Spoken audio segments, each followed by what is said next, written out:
¿Quién como Dios? Nadie como Dios. ¿Y después de Dios? Nadie como María. Bueno, esta noche vamos a presentarnos nosotros.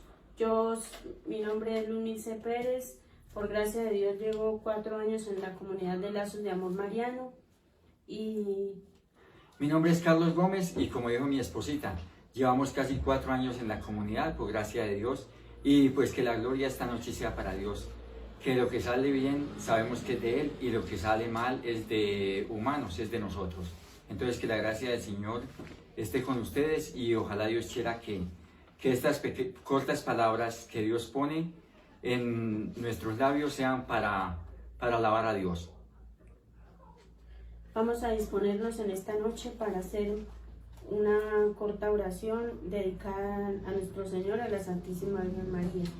Ven Espíritu Santo, ven por medio de la poderosa intercesión del Inmaculado Corazón de María, tu amadísima esposa. Ven Espíritu Santo, ven por medio de la poderosa intercesión del Inmaculado Corazón de María, tu amadísima esposa. Ven Ven Espíritu Santo, ven por medio de la poderosa intercesión del Inmaculado Corazón de María, tu amadísima esposa. Amén. Espíritu Santo, danos entendimiento para poder realizar esta charla, que todo sea para la gloria de Dios. Mamita María, ven en este momento a asistirnos.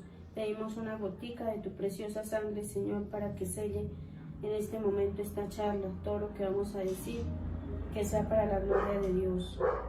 Señor Jesús, te damos gracias, te alabamos, te bendecimos y te adoramos en este día, y le damos inmensamente gracias por todas las bendiciones que Dios nos ha regalado. Ofrecemos una Ave María, un Padre Nuestro, una Ave María y un Gloria. Padre nuestro que estás en el cielo, santificado sea tu nombre. Venga a nosotros tu reino, hágase tu voluntad en la tierra como en el cielo. Danos hoy nuestro pan de cada día, perdona nuestras ofensas, como también nosotros perdonamos a los que nos ofenden. No nos dejes caer en la tentación y líbranos del mal. Amén. Dios te salve María, llena eres de gracia, el Señor es contigo. Bendita tú eres entre todas las mujeres, y bendito es el fruto de tu vientre, Jesús. Santa María, Madre de Dios, ruega por nosotros los pecadores, ahora y en la hora de nuestra muerte. Amén. Gloria al Padre, al Hijo y al Espíritu Santo, como era en el principio, ahora y siempre, por los siglos de los siglos. Amén. Bueno, esta charla vamos a hablar de la fe en casa, mi fe en casa, perdón. Y el título de esta charla se va a llamar Jesucristo, esposo de la Iglesia y el sacramento del matrimonio. Jesucristo es el esposo de la Iglesia porque Él mismo la fundó, Él mismo la creó con seres humanos, pero la Iglesia por eso la Iglesia es santa, como es el santo de los santos, el que Él mismo la fundó. Jesucristo compara a la Iglesia con el amor de los esposos. ¿Por qué? Porque Él mismo la fundó. El Papa Juan Pablo II, en la encíclica Familiaris Consortio, habla de la luz y de las sombras. La luz es la plenitud en el matrimonio, obedecer los mandamientos de la ley de Dios, la plenitud en el sacramento del matrimonio y en la pareja. Las sombras son los desórdenes en las cosas ilícitas. ¿Por qué? Ahí nacen dentro de la pareja, nacen todos los desórdenes, el pecado. Esas son las sombras. El Papa Juan Pablo II dice en la encíclica que el adulterio es el que destruye la familia. Es un pecado tan grave en el matrimonio, es el adulterio. El pecado más grande en un matrimonio es el adulterio, porque da origen a muchísimos otros pecados que nos movemos en Dios, que si no volvemos a Dios, que si no volvemos a Dios queda totalmente destruido. El matrimonio. Vamos a nombrar varios de los pecados que destruyen el matrimonio en el adulterio, como son, por ejemplo, el incesto, el homicidio, el suicidio, las violaciones, la división, la envidia, por citar otras más. Consecuencias del pecado del adulterio son la separación y ruptura del matrimonio, la ruina económica, desórdenes en la pareja y en la familia y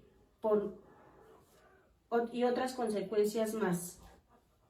Y después de Dios, nadie como María. Bien, misioneros y personitas que nos ven, entonces vamos a comenzar el tema.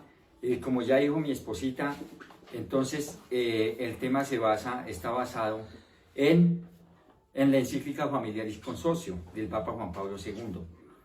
Entonces vamos a tocar un personaje bíblico que es grandísimo y famoso por su vida, y no solamente por su vida, sino porque de ahí viene la descendencia y la salvación.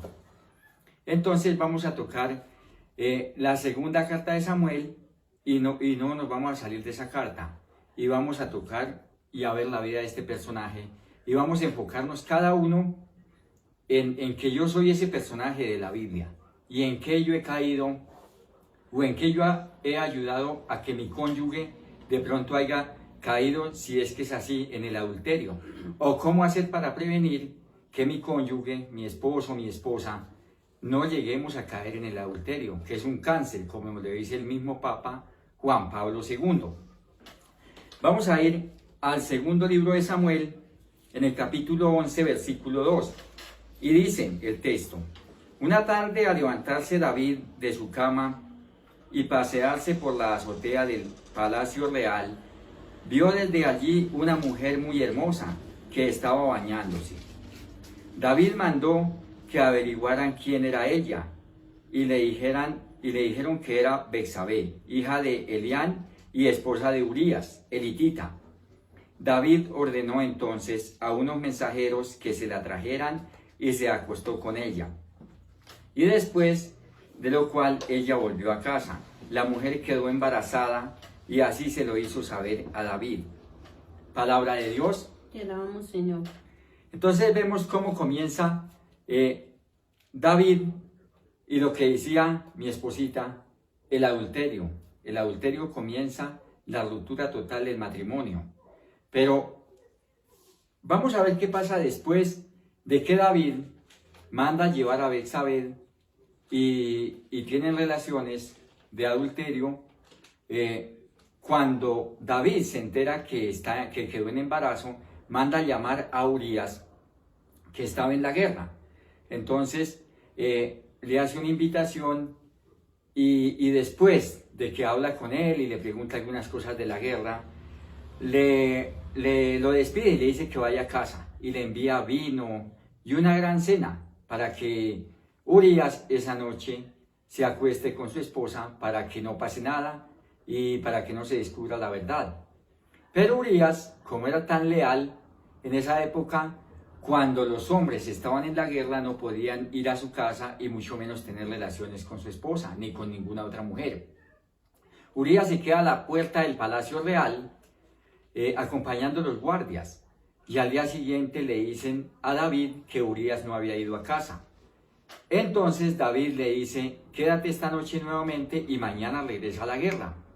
Y esa noche lo invitó a comer en el palacio real con mucho trago, y después de que Urías estaba bastante tomado, le dice que fuera a casa. Y Urías volvió nuevamente y salió y se quedó en la entrada al palacio real haciendo guardia con los compañeros que estaban de turno. Entonces a David eso le preocupó mucho y llamó a Joab, que era el comandante del ejército de David, y le dice: ponga a los soldados que vayan a atacar a la ciudad, pero en la primera fila y donde esté el combate más fuerte, ponga a Urías, el hitita.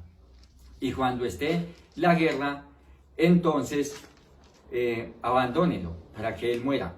Así lo hicieron. Y fueron y comenzó el combate y después perdieron la guerra. Entonces David envía a un Joab envía a un mensajero que le lleve a David el recado de que perdieron la guerra. Entonces David se enojó un poco y David se calmó cuando el mensajero le dijo: sí, rey, perdimos la guerra, pero también murió Urías el hitita. Entonces David dice: dígale a Joab que no pasó nada, que son cosas de la guerra, que unas se ganan, otras se pierden. Y ustedes le ánimo para que sigan adelante y que ataquen mucho más a la ciudad para que venzan. Entonces Betsabé guardó luto y después se fue a vivir al palacio real y se hizo mujer de David. Eso le enojó mucho al Señor y vemos cómo el Señor repudia el pecado del adulterio. Y es cuando el Señor decide quitarle la vida, o el hijo que estaba esperando Betsabé, que era del adulterio, muere por el pecado de adulterio que había cometido Betsabé y David. Vamos a ir a la segunda cita, que también es del mismo libro de Samuel, y es en el capítulo 12 con versos 10, en donde nos dice: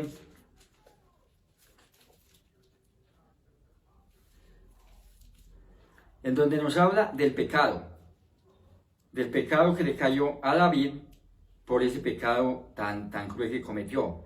Entonces le dice el Señor: puesto que me has menospreciado al apoderarse de la esposa de Urías el hitita para hacerla su mujer, jamás se apartará de tu casa la violencia.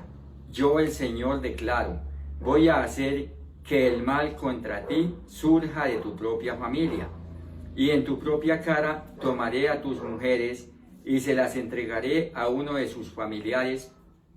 Él se acostará con ellas a plena luz del sol. Si tú has actuado en lo secreto, yo voy a actuar en la luz.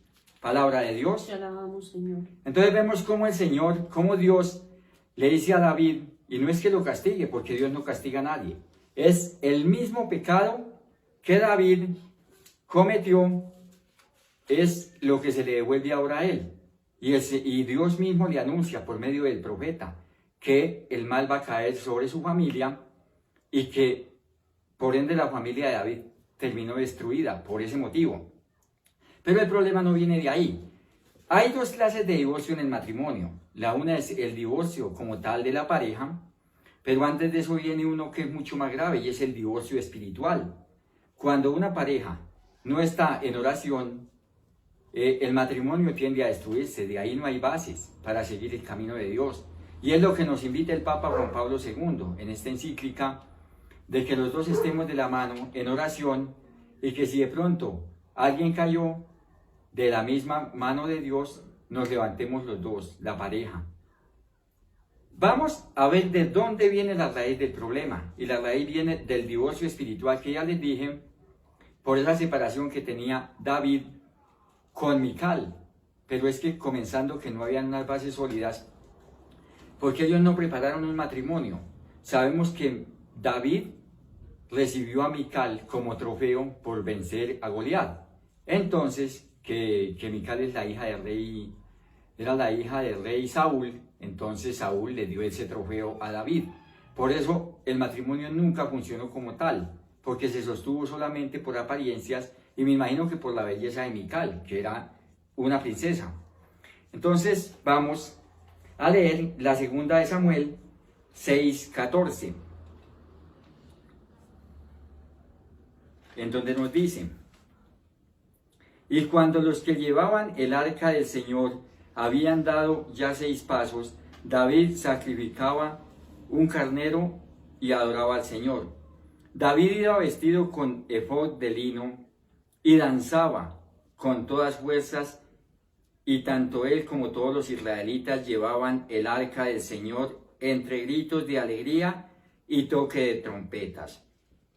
Palabra de Dios. Te alabamos, Señor. Entonces vemos cómo el rey David, mientras estaba David orando, estaba David con el Señor, Mical no estaba por ningún lado.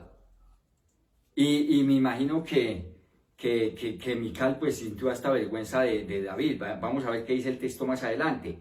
Cuando el arca del Señor llegó a la ciudad de David, Mical, la hija de Saúl, se asomó a la ventana y al ver al rey David saltando y bailando delante del Señor, sintió un profundo desprecio por él. Palabra de Dios. Te alabamos, Señor. Entonces vemos cómo a veces el amor de Dios, en vez de unir a la pareja, si no estamos fuertes en la fe, lo que hace es acabar con un matrimonio. Y es generalmente porque le abrimos uno de los dos o los dos las puertas al demonio para que llegue y acabe con lo que está construido.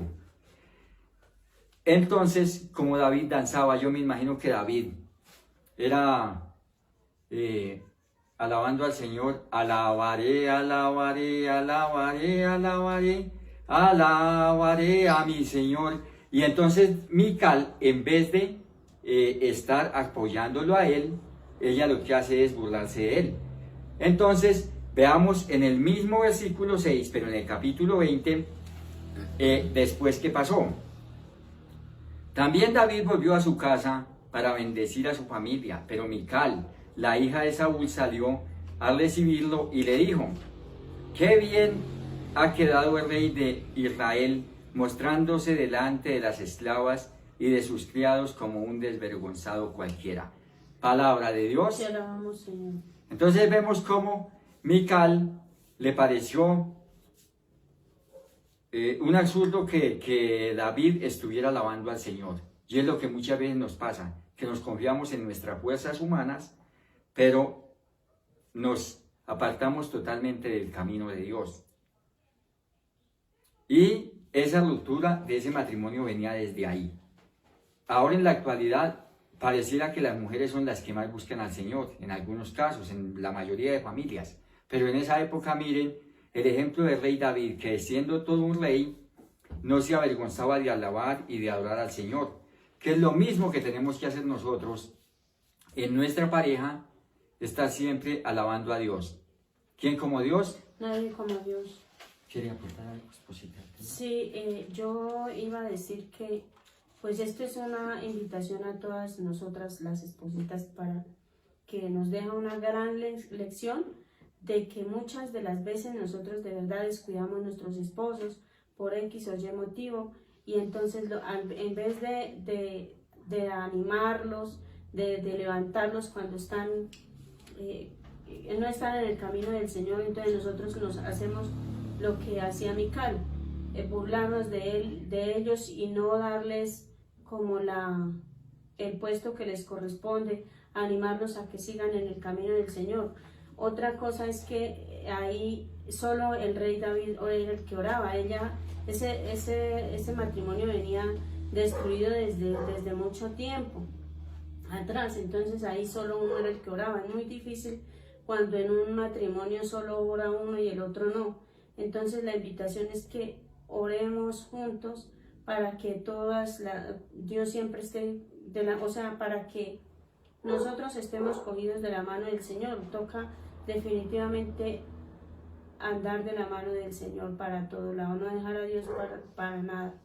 Entonces esa es mi invitación a las espositas, a que cuidemos muchísimo el esposo. Y algo que también quería aportar era que nosotras como esposas tenemos un privilegio muy grande, que por el sacramento del matrimonio uno puede orar pidiéndole al Señor y reclamando el corazón del esposo y la sexualidad del esposo para que sean fiel y no se cometa ese pecado del adulterio, porque si vemos ahí en esa historia de David, me identifico muchísimo con esa historia, porque en mi familia ha habido muchísimas cosas y rupturas en matrimonios, porque ahí sí ve que el rey David le decía que ahí más adelante el mismo hermano viola a la propia hermana, Y después de Dios, nadie como María. ¿Recuerdan, misioneros, que les hablé de que el Señor, de que Dios le anunciaba la destrucción de su familia a David por su propio pecado? Entonces vamos a ver esto tan grave, y esto de verdad siento vergüenza por lo que voy a decir, es con todo respeto, y es que nos quede el ejemplo de todos la tragedia que llevamos cuando cometemos adulterio. De verdad, si nosotros fuéramos conscientes como pareja las desgracias que trae este pecado, ni siquiera pensaríamos en cometerlo. Vamos a ir al segundo libro de Samuel, nuevamente capítulo 13, versículo 1.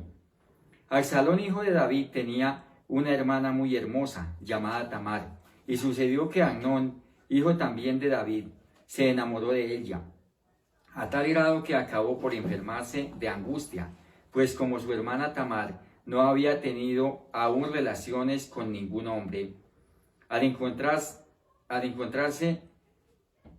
él lejos de ella, lo veía muy difícil. Pero Amnón tenía un amigo muy astuto llamado Jonadab, que era hijo de Sima, hermano de David. Un día, Jonadab le preguntó: ¿qué te pasa, príncipe? ¿Por qué estás cada día más desmejorado? ¿No me lo vas a contar? Amnón le respondió: es que estoy enamorado de Tamar, la hermana de mi hermano Absalón. Entonces Jonadab le aconsejó: métete en la cama y hazte el enfermo, y cuando vaya a verte tu padre, dile que por favor mande a tu hermana Tamar para que le prepare un postre o alguna comida allí mismo, para que tú la lleves a la cama y haz lo que quiera con ella. Palabra de Dios. te alabamos, Señor. Entonces vemos cómo comienza, por el pecado de David, cómo comienza la destrucción de su familia. Y eso fue lo que sucedió. Mire el pecado y mire el demonio cómo entra en la familia cuando le abrimos una puerta, una ventana. El mismo sobrino de David le aconseja a su primo Amnón cómo debería ser el plan, cómo haga el plan, y hacen eso tan macabro para que viole a la hermana. Y así sucede. Él se hace el enfermo, le dice a David que mande a su hermana que le prepare una comida, y cuando entra Tamar en la habitación, Amnón la deshonra, la viola y pierde la pureza. En el pueblo de Israel, una mujer deshonrada, una mujer violada, es el repudio total. Entonces, después de eso, después de que abusa de ella, la manda a casa.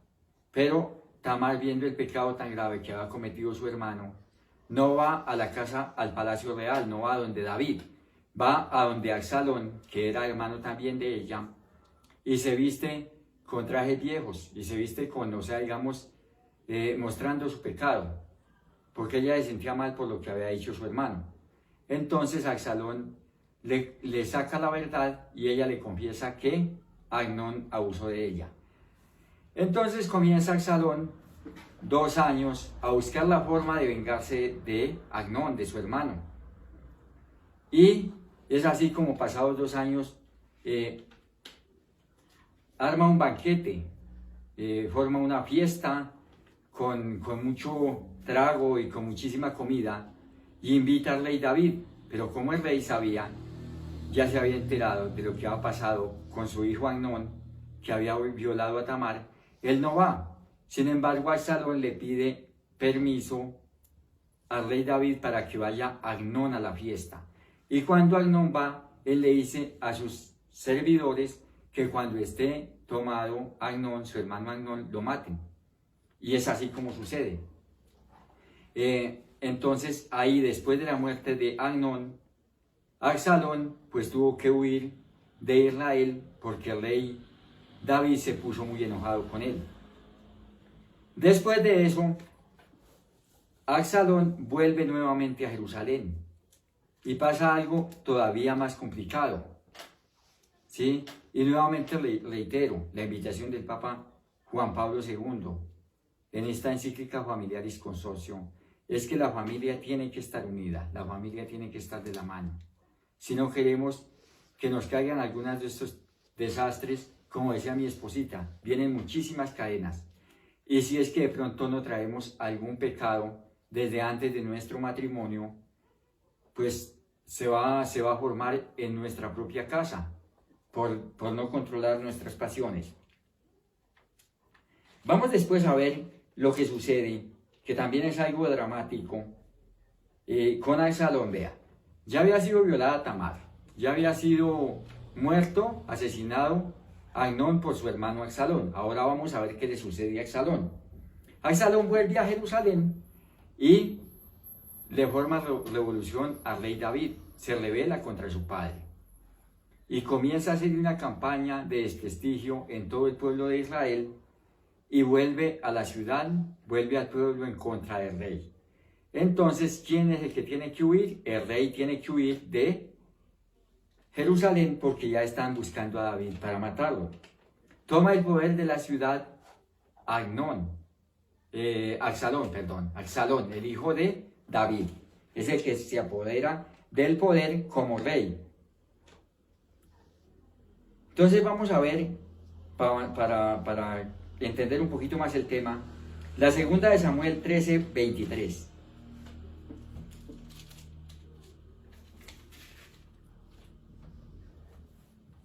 Absalón se venga, segunda de Samuel 18:1.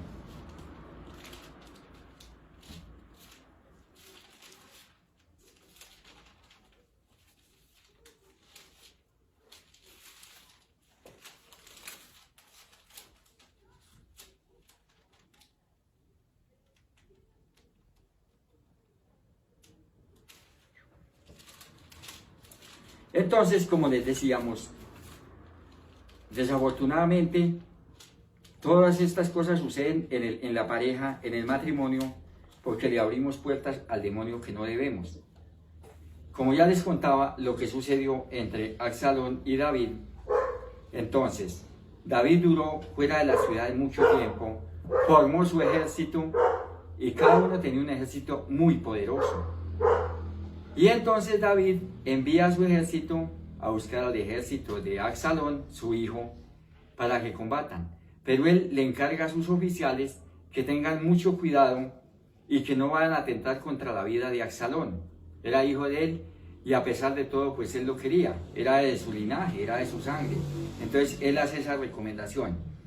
Entonces vamos a ver la muerte de Absalón. David pasó revista a su ejército y puso jefes al frente de los grupos de 1000 y de 100 soldados. Después vio una tercera parte del ejército bajo el mando de Joab, otra tercera bajo el mando de Abisai, hijo de Serúa y hermano de Joab, y la otra tercera parte bajo el mando de Itai, el de Gad. A todo el ejército le dijo: yo iré con ustedes a la batalla, pero ellos le respondieron: no, no haga eso, majestad, porque el enemigo poco le importa que huyamos o que muramos la mitad de todo el ejército. Y su majestad vale tanto como 10.000 de nosotros. Por eso es mejor que su majestad se quede en la ciudad para enviarnos refuerzos desde allí. Haré lo que les parezca mejor. Les respondió el rey, poniendo inmediatamente a un lado de la entrada de la ciudad, mientras el ejército salía en grupos de 10.000, de 100 y de 1.000. Además el rey ordenó a Joab, a Abisai y a Atai que en atención a él trataran con consideración al joven Absalón. Palabra de Dios. Te alabamos, Señor. Entonces, cuando el ejército de David, esa lucha fue en los montes de Efraín, en los bosques de Efraín. Entonces, cuando se encuentran los dos ejércitos, esa noche dice el texto bíblico que murieron 20.000 soldados. Y iba Absalón en su caballo, y cuando se encuentra de frente con el ejército de David, queda enredado, su caballo sale al galope y queda enredada su cabeza en unas ramas. de unos arbustos que habían ahí. Los jefes del ejército de David no tuvieron consideración con Absalón y lo remataron ahí, lo fusilaron entre las ramas. Entonces vemos cómo después de que David le quitó la vida, o de que por orden de él murió Urías, vemos la destrucción total de la familia. Y es cuando David decide volver los ojos a Dios. No le quedaba ninguna otra salida.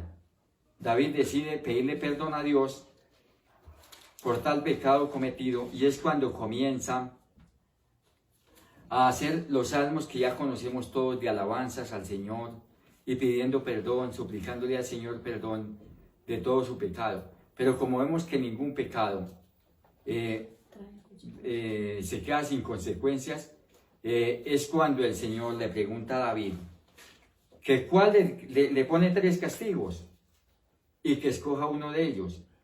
El uno es que lo entrega en manos de los enemigos por 3 meses. El otro, que 3 días de castigo a su pueblo. Y el otro, que Dios abandona a David. Entonces David escoge 3 días de castigo para su pueblo.